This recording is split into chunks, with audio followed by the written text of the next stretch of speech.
Disclaimer. Please forgive me now for there may be mispronunciations in this video.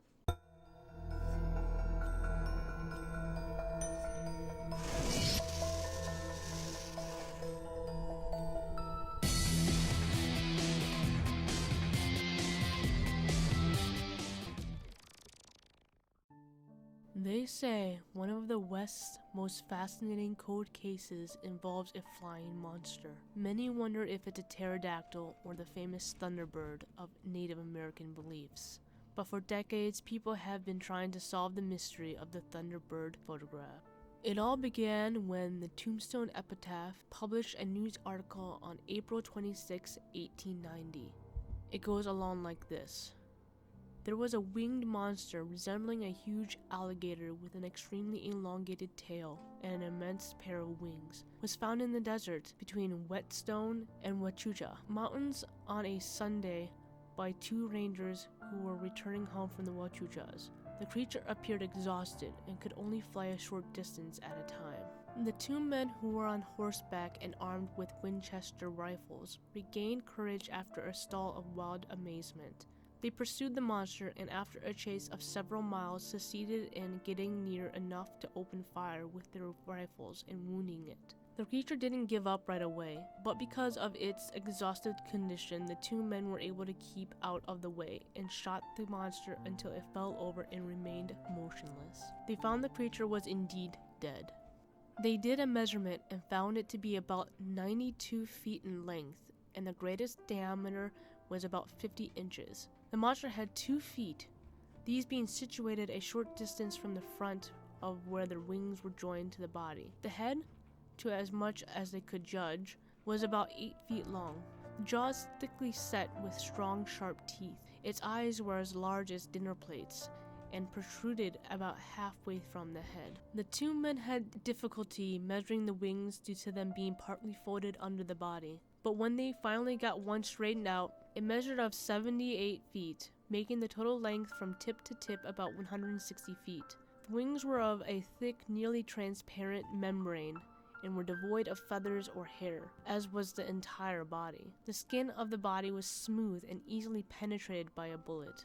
After examination, the men cut off a small portion of the tip of one of the wings and took it home. One of the two men arrived in the city for supplies and to make the necessary preparations to skin the creature when the hide was sent east for examination by eminent scientists of the day.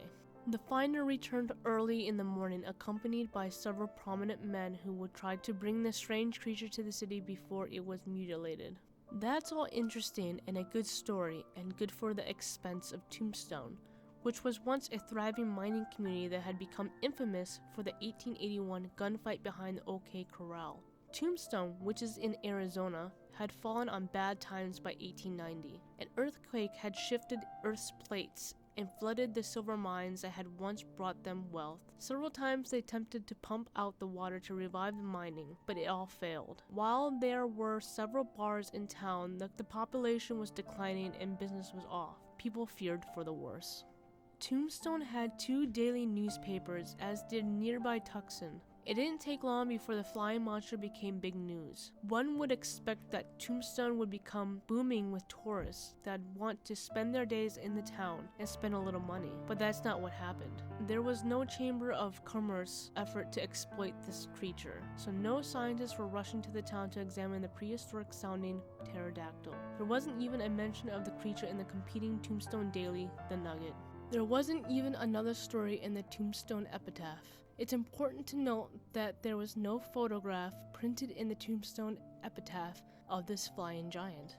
It wasn't until 1963, 73 years after the ranchers supposedly killed the big bird, that the notion of the photograph was advanced by a writer named Jack Pearl in the Saga magazine. He not only said there was a photograph of the creature, but that it was published in the Tombstone Epitaph in 1886. He stated the picture showed the bird nailed to the wall. The newspaper said that he had been shot by 2 prospectors and hauled into town by a wagon.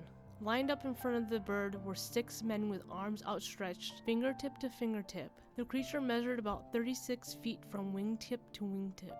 Writer H.M. Cranmer wrote in the Fate magazine, in the fall of 1963 that the picture had been published in newspapers all over the country. Ivan T. Sanderson, considered to be a researcher in the study of strange phenomenon, claimed to seeing the photo, but also having a photocopy he lent out and never got back. Someone, who is nameless, claimed to remember seeing Sanderson display the photo on Canadian television, although no copies of the show have ever been found.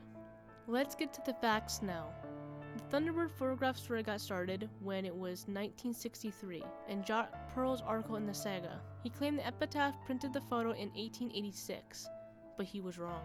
The Tombstone epitaph staff members went back in the late 1960s searching for the photo so they could solve this mystery, but they couldn't find one. The picture wasn't printed with the original article, and the paper didn't publish a follow-up article. Not only that, but Pearl was wrong on the year as well, claiming it happened in 1886 when the incident didn't happen until 1890. Many people searched newspapers around the country after Cranmer claimed the photo had been published nationwide, but no photo was found. Amateur sleuths who were certain they had seen the photo in a particular book went back and found the book did not contain such a picture.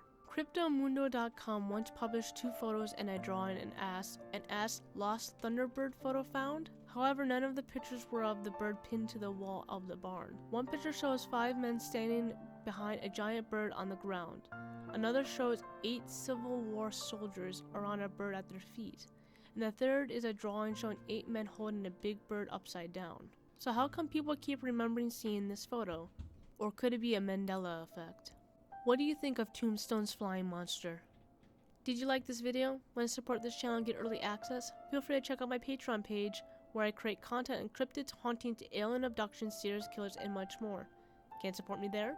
Like, comment, and subscribe here.